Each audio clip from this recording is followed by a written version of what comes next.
വല്യേച്ചി, നിങ്ങളായിരുന്നോ? പെട്ടെന്ന് വേറെ ആരെങ്കിലും ആണോന്ന് ഓർത്തുപോയി. ആരാണെന്നോർത്താ ചേച്ചി നടുങ്ങിയ? പറ വല്യേച്ചി, ചേച്ചി ആരെയാ പേടിക്കുന്നത്? പ്രസാദേട്ടൻ എന്തിനാ പേടിക്കുന്നത്? പറ ചേച്ചി. നിങ്ങൾ എന്തൊക്കെയായി ചോദിക്കുന്നത്? പ്രതീക്ഷിക്കാതെ നിങ്ങൾ വന്നപ്പോ ഒന്ന് ഞെട്ടിയെന്ന് വെച്ച് അതിന് മറ്റാരെങ്കിലും പേടിക്കുന്നുണ്ട് എന്ന അർത്ഥമൊന്നുമില്ല. ഉണ്ട്. ഇവിടെ നടക്കുന്ന പല കാര്യങ്ങൾക്കും കൃത്യമായ അർത്ഥവും കാരണവും ഉണ്ട് ചേച്ചി. അതെന്താണെന്ന് ഞങ്ങൾക്കറിയില്ലെന്ന് മാത്രം. വല്യേച്ചി അത് പറഞ്ഞു തരണം. നിങ്ങൾ എന്തൊക്കെയോ വെറുതെ ആലോചിച്ചു കൂട്ടുക. ഞാനിതിന് എന്തു പറയാനാ? ഇവിടെ നടന്ന കാര്യങ്ങളെല്ലാം ഞങ്ങള് ഭാവനയിൽ കണ്ടതാണോ? വല്യേച്ചി ഇവിടെ കാണാതെ വന്നപ്പോ പ്രസാദേട്ടന്റെ ടെൻഷൻ കാണണമായിരുന്നു. തീ വിഴുങ്ങിയതുപോലെ നീറിപ്പോഞ്ഞ് ഓടി നടക്കുകയായിരുന്നു. ചേച്ചിയെ കാണാത്ത 10-15 മിനിറ്റ് കൊണ്ട് എന്തോ വലിയ ആപത്ത് പിണഞ്ഞുവെന്ന് പ്രസാദേട്ട് ഉറപ്പിക്കണമെങ്കിൽ, ആ പേരില് പോലീസ് സ്റ്റേഷനിലേക്ക് ചെല്ലാൻ തീരുമാനിക്കണമെങ്കിൽ എന്താ അതിനർത്ഥം? ചേച്ചിക്ക് ശത്രുക്കളുണ്ടെന്ന് പ്രസാദേട്ടിന് അറിയാന്നല്ലേ?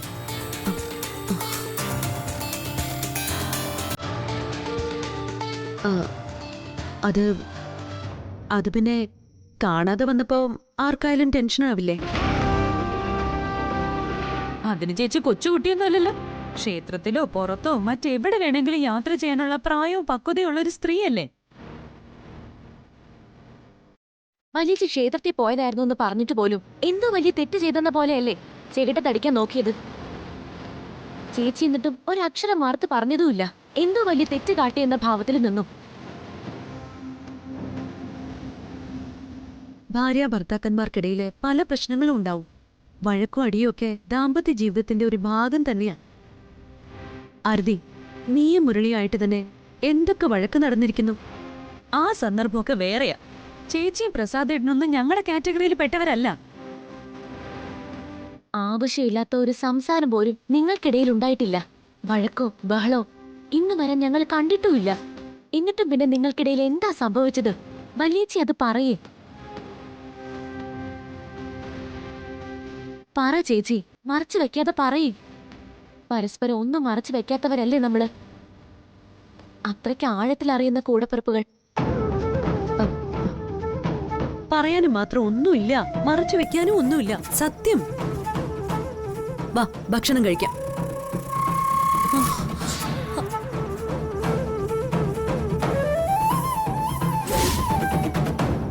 എന്താ നിങ്ങൾ എന്താ ഈ കാണിക്കുന്നേ? ഞങ്ങൾക്കറിയാം വല്യേച്ചിയുടെ മനസ്സിൽ എന്തോ കിടന്ന് വിങ്ങുന്നുണ്ട്. അതെന്താണെന്ന് അറിയാതെ ഞങ്ങൾക്ക് സമാധാനം കിട്ടോ?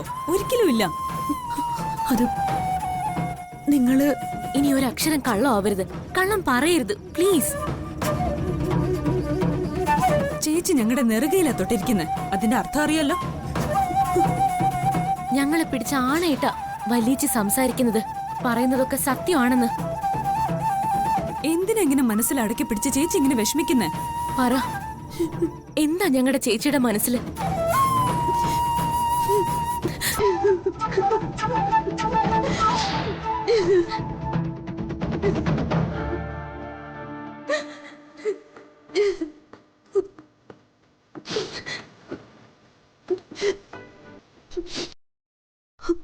മനഃപൂർവ്വം ഒന്നും പറയാതിരുന്നതാ ഞാൻ. നിങ്ങളെ കൂടി വിഷമിപ്പിക്കേണ്ടെന്ന് കരുതി. ചേച്ചി പറയാതിരിക്കുന്നതാ ഞങ്ങളുടെ വിഷമം. പറയാം. ഞാനും പ്രസാദേട്ടനും തീരുമാനിച്ച ദിവസം തന്നെ നാട്ടിലേക്ക് പുറപ്പെട്ടതാ.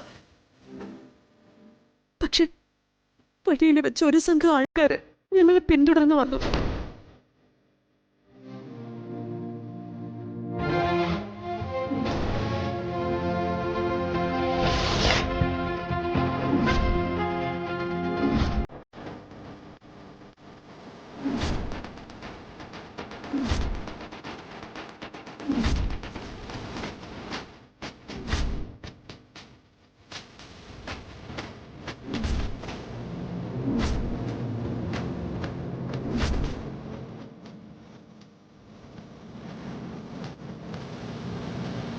എനിക്ക് നേരെ കൂടുതൽ ആക്രമണങ്ങൾ ഉണ്ടായാലോ എന്ന് ഭയന്ന പ്രസാദേട്ടൻ നാട്ടിലേക്ക് പോലും കൊണ്ടുപോകാതെ ഇവിടെ തന്നെ നിർത്തിയത്. മനസ്സിനൊരു സ്വസ്ഥത കിട്ടാൻ വേണ്ടി ഞാൻ ക്ഷേത്രത്തിൽ പോയതാ. അറിയാതെ വന്നപ്പോ പ്രസാദേട്ടൻ എങ്ങനെ ടെൻഷൻ ആവാതിരിക്കും? നിങ്ങൾ തന്നെ പറ. സ്വന്തം ജീവൻ പണയം വെച്ച് എന്നെ രക്ഷിച്ചുകൊണ്ട് വന്നതാ. എനിക്ക് എന്തെങ്കിലും പറ്റിയാലോ എന്നുള്ള ആദ്യം വേദനയും കൊണ്ടാണെന്ന് പറയാതെ തന്നെ മനസ്സിലാക്കേണ്ടതായിരുന്നു ഞാൻ. ആരാ ചേച്ചി ചേച്ചി ആക്രമിച്ചത്? അതറിയില്ല.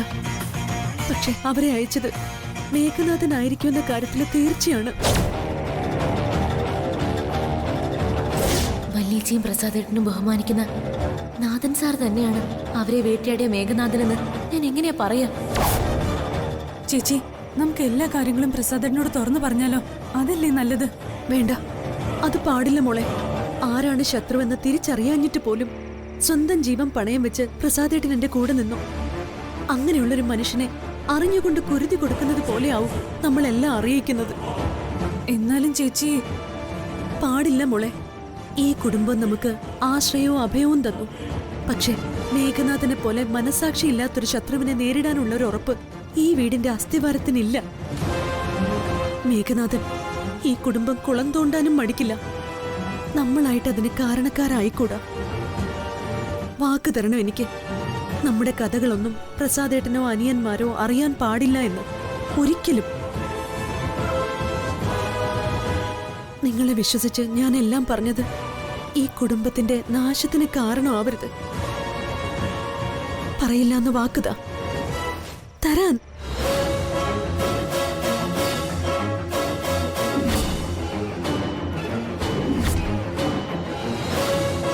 ഞങ്ങളായിട്ടൊന്നും പറയില്ല. വാക്ക്.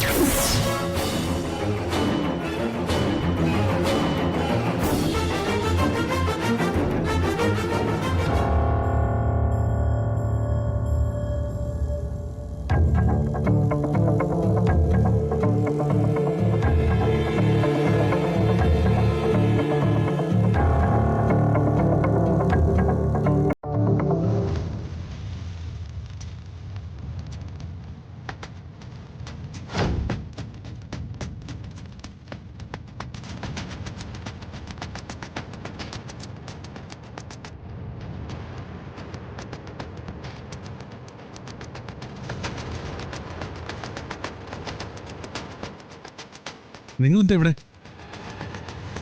എന്താ ചെയ്യുന്നേ? എന്താ ആരതി? എന്താ ആര്യ? നിങ്ങൾ എന്തിനാ വിഷമിക്കുന്നേ? കാര്യം പറ. ഞങ്ങൾക്ക് വിഷമമൊന്നുമില്ല, സന്തോഷമേ ഉള്ളൂ. പിന്നെന്തിനാ കരയുന്നേ? സന്തോഷം കൊണ്ടും കണ്ണും നിറയും. എനിക്കൊന്നും മനസ്സിലാവുന്നില്ല. ഞാൻ അഞ്ജലിയെ തല്ലാൻ പോയതിന്റെ വിഷമമാണോ? അപ്പോ ഞങ്ങൾക്ക് വിഷമം തോന്നിയിരുന്നു.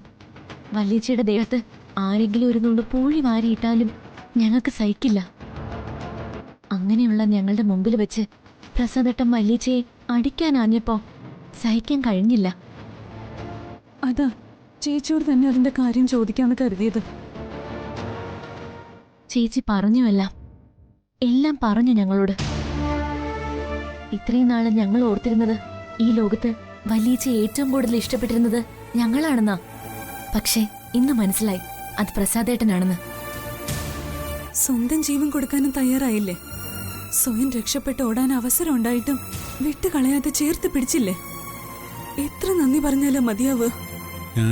ഞാൻ എന്റെ കടമ ചെയ്തേ ഉള്ളൂ. അഞ്ജലിക്ക് വേണ്ടി അത്രയെങ്കിലും ചെയ്യാൻ കഴിഞ്ഞു എന്നുള്ളത് എന്റെ സന്തോഷമാണ്. അത് തന്നെയാ പ്രസാദേട്ടാ യഥാർത്ഥ കരുതലും. ഞങ്ങൾക്ക് വേണ്ടിയാ വല്യേച്ചി എന്നും ജീവിച്ചിരുന്നത്. പകരം എന്തു കൊടുത്താലും മതിയാവില്ലെന്ന് ചിന്തിച്ച് സങ്കടപ്പെട്ടിട്ടുണ്ട്.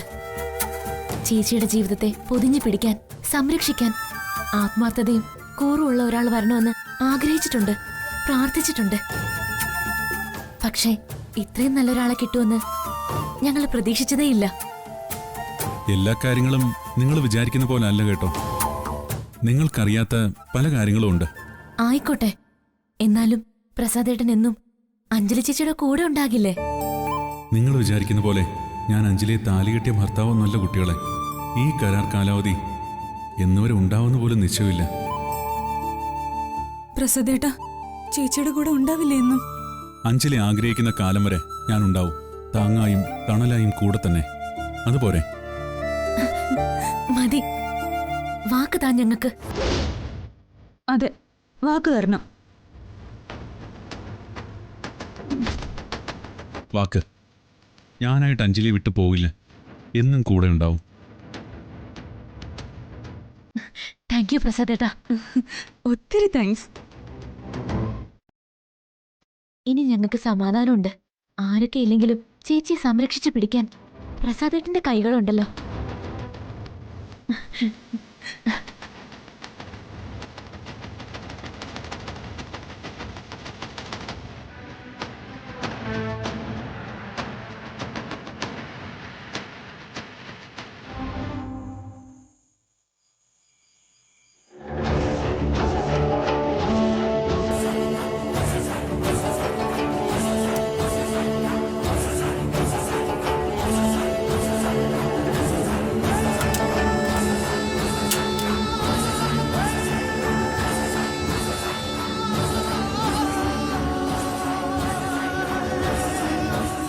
മണിച്ചൻ പറഞ്ഞ കാര്യം സത്യമാണെന്ന് എനിക്ക് മനസ്സിലായി.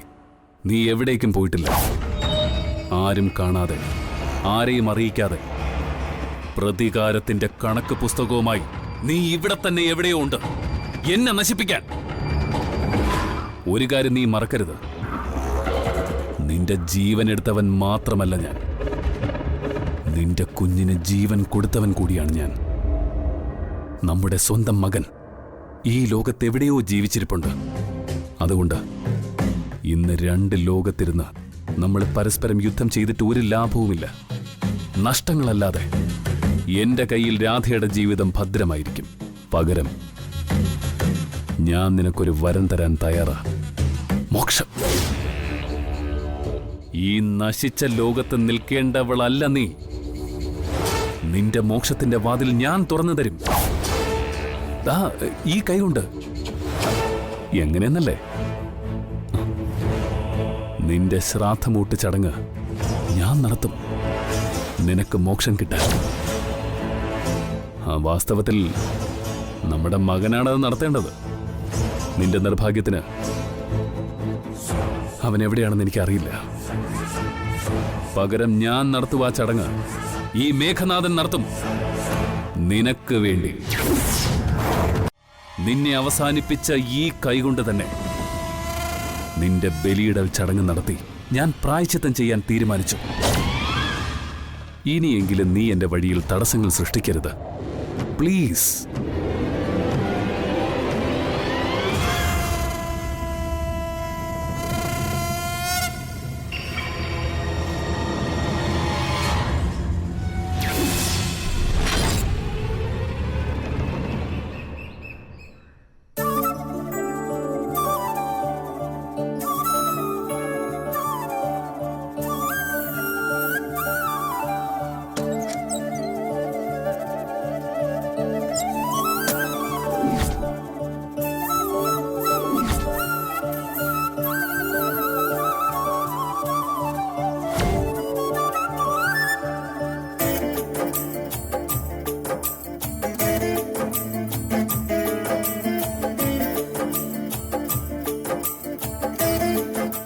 കൊടുത്ത സാരിയാണല്ലോ ഇത്. എന്താ ഈ പിശാച് ഇതും പിടിച്ചുകൊണ്ട് നിൽക്കുന്നേ? ഇഷ്ടപ്പെടാഞ്ഞിട്ട് വലുതോ ആണോ എന്തോ? ഹലോ, എന്താ ഈ സാരിയായിട്ട് നിൽക്കുന്നേ? വെറുതെ. ഇത് ഇഷ്ടപ്പെട്ട് കാണില്ല അല്ലേ? സാരമില്ല, നമുക്ക് വേറെ വാങ്ങാം.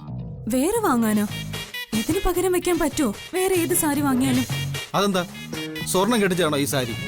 ആ, സ്വർണത്തെക്കാളും വിലയുള്ള ചിലതൊക്കെ ഉണ്ട് ഈ ലോകത്തില്. അതെന്താണാവോ സ്വർണത്തെക്കാളും വിലയുള്ളത്? വാത്സല്യം, ഇഷ്ടം, കരുതൽ. അമ്മ എനിക്ക് വാത്സല്യത്തോടെ തന്നതാ ഈ സാരി. ആരുടെ അമ്മ? അതെന്താ അറിയാത്ത പോലെ? നാട്ടില് പോയപ്പോ ആരുടെ അമ്മയെ ഞാൻ കണ്ടത്? ആ അമ്മ തന്നെ. ഓഹോ, എന്റെ അമ്മയായിട്ടും തനിക്കെന്താ ഇത്ര വലിയ വില? അത് മനസ്സിലായില്ല. ഓർമ്മ വെച്ചതില് പിന്നെ ജീവിതത്തിൽ ആദ്യമായിട്ടാ അച്ഛനും അമ്മയുള്ളൊരു വീട്ടില് ഞാൻ ഇതുപോലെ താമസിക്കുന്നെ.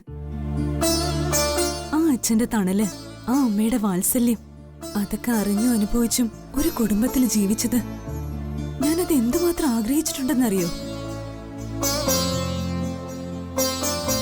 ഇതിനൊക്കെ ഇയാളോട് എത്ര നന്ദി പറഞ്ഞാലും തീരില്ല. ഈശ്വര, ഇതൊക്കെ സത്യമായിട്ട് ഇവള് തന്നെയാണോ പറയുന്നത്, അതോ സ്വപ്നമാണോ? ഇതെന്താ അങ്ങോട്ട് തിരിഞ്ഞു നിൽക്കുന്നേ? ഏ അല്ല, എനിക്കൊരു സംശയം. ആരതി എന്താ അവസാനം പറഞ്ഞേ? അത് എത്ര നന്ദി പറഞ്ഞാലും തീരില്ലെന്ന്. ആ, എന്നോട് തന്നെയാണോ ഈ പറഞ്ഞതൊക്കെ? പിന്നല്ലാതെ അത്ര വാത്സല്യമുള്ള അച്ഛനമ്മമാരുടെ കൂടെ മക്കളിൽ ഒരാളെ പോലെ ജീവിക്കാൻ പറ്റിയില്ലേ? അതിന് നന്ദി പറയാതിരിക്കാൻ പറ്റുമോ?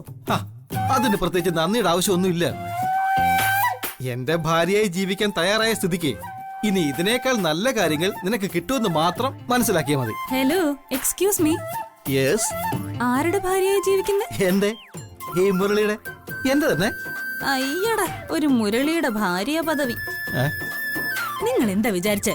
ആ അച്ഛന്റെ അമ്മയുടെയും സ്വഭാവം കണ്ട് എന്റെ മനസ്സൊരൽപ്പം ഒഴുകിയെന്ന് കരുതി നിങ്ങളെ ഞാൻ അങ്ങ് അംഗീകരിക്കുമെന്നാണോ? ഒരിക്കലും ഇല്ല. ഉം. ആ, പക്ഷേ നീയല്ലേ പറഞ്ഞു നന്ദി ഉണ്ടെന്ന്. അതുകൊണ്ട് നന്ദിയുള്ളത് കൊണ്ട് ഒരാളുടെ ഭാര്യയായി ജീവിക്കണമെന്നുണ്ടോ? ഇല്ലല്ലോ. അച്ഛനെ അമ്മയും നിങ്ങളുടെ സഹോദരങ്ങളെയും ആ വീടും ഒക്കെ എനിക്ക് ഇഷ്ടപ്പെട്ടു. ഒരുപാട് ഇഷ്ടപ്പെട്ടു. പക്ഷെ ആ പേരും പറഞ്ഞ് നിങ്ങൾക്ക് എന്നോട് അടുത്തു കൂടാന്ന് വല്ല വിചാരം ഉണ്ടെങ്കിൽ അതിന് വെച്ച വെള്ളം അങ്ങ് വാങ്ങി വെച്ചാ മതി. വേറൊന്നും എനിക്ക് പറയാനില്ല. അത്ര തന്നെ. അയ്യടാ, ഒരു പഞ്ചാര ഭർത്താവ് വന്നിരിക്കുന്നു.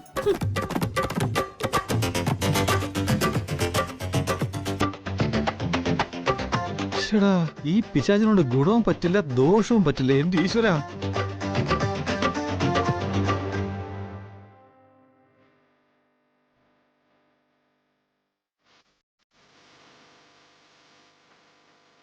അഞ്ജലി,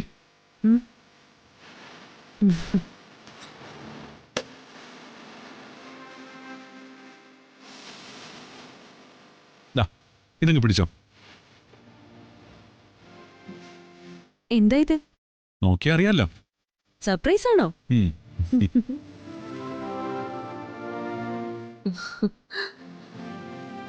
ഇതെന്താ? ഇതാണ് സാരി. അത് മനസ്സിലായി. ഇതെന്തിനാണെന്നാ മനസ്സിലാവാത്തത്. ഉടുക്കാൻ ഇങ്ങനെ ഞൊറിയൊക്കെ ഇട്ട്. ഇതെന്താ കളിയാക്കാണോ? കാര്യം പറ പ്രസാദേട്ടാ.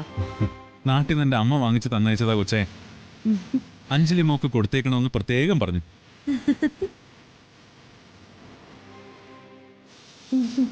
ഇഷ്ടപ്പെട്ടത് എനിക്ക്. എങ്ങനെയുണ്ട്? ഇഷ്ടപ്പെടാതെ പിന്നെ? അമ്മയുടെ കൈകൊണ്ട് തന്നല്ലേ, ഒരുപാട് ഇഷ്ടപ്പെട്ടു. അമ്മയോട് പറഞ്ഞേക്കണേ. ഉം. ആഹാ, ഇതാണ് ടൈമിംഗ്. അമ്മേ. ഹലോ അമ്മ. ആ മോനെ, യാത്രയൊക്കെ സുഖമായിരുന്നു അവിടെ? അതെ അമ്മേ. ഒരു പ്രധാന കാര്യം ചോദിക്കാനാ ഞാൻ വിളിച്ചത്. ആ സാരി മോൻ അഞ്ജലി മോക്ക് കൊടുത്തായിരുന്നു? ആ, കൊടുത്തല്ലോ. എന്നിട്ട് എന്തു പറഞ്ഞു? സാരി മോക്ക് ഇഷ്ടപ്പെട്ടോ? അത് പിന്നെ നീ എന്താ ഇത്ര പരുങ്ങുന്നേ? ഞാൻ തന്നുവിട്ടതാണെന്ന് പറഞ്ഞപ്പോ ഇഷ്ടപ്പെട്ടോ അതോ ഇല്ലയോ? അതാ എനിക്ക് അറിയേണ്ടത്. അതമ്മേ, ഞാൻ ഇപ്പൊ അങ്ങോട്ട് കൊടുത്തേ ഉള്ളൂ. അവള് പ്രത്യേകിച്ചൊന്നും പറയാൻ. ഇപ്പൊ കൊടുത്തു എന്ന് പറഞ്ഞാ അഞ്ജലി മോള് നിന്റെ അടുത്തുണ്ടോ ഇപ്പോ? ഉണ്ട്. എങ്കിലൊന്ന് കൊടുത്തേ, അമ്മ ഒന്ന് സംസാരിക്കട്ടെ. അമ്മയ്ക്ക്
ഈ വീട്ടിൽ വന്ന് കയറിയെങ്കിൽ എന്നാ അമ്മ ആഗ്രഹിക്കുന്നത്.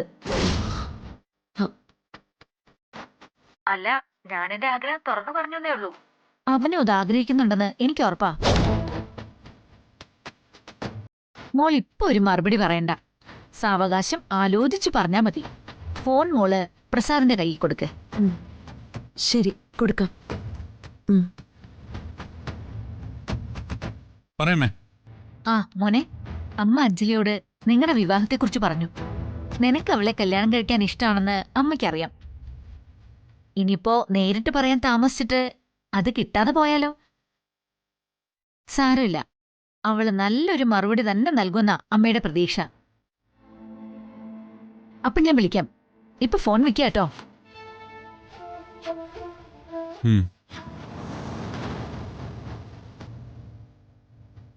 അമ്മ വെറുതെ ഓരോന്ന് സങ്കല്പിച്ചുകൂട്ടി പറയുന്നേ. അഞ്ജലി ഇത് കാര്യമാക്കരുത്. എന്റെ ജീവിതം എങ്ങും എത്താതെ നാശമായി പോവുകയാണെന്ന് പേടികൊണ്ട് പറയുന്നതാ. സോറി, താനത് ക്ഷമിച്ച് മറന്നോളാം. അയ്യോ, അതിന് പ്രസാദേട്ടൻ സോറി ഒന്നും പറയണ്ട. അമ്മയുടെ മനസ്സ് എനിക്ക് മനസ്സിലാവും. Thank you very much.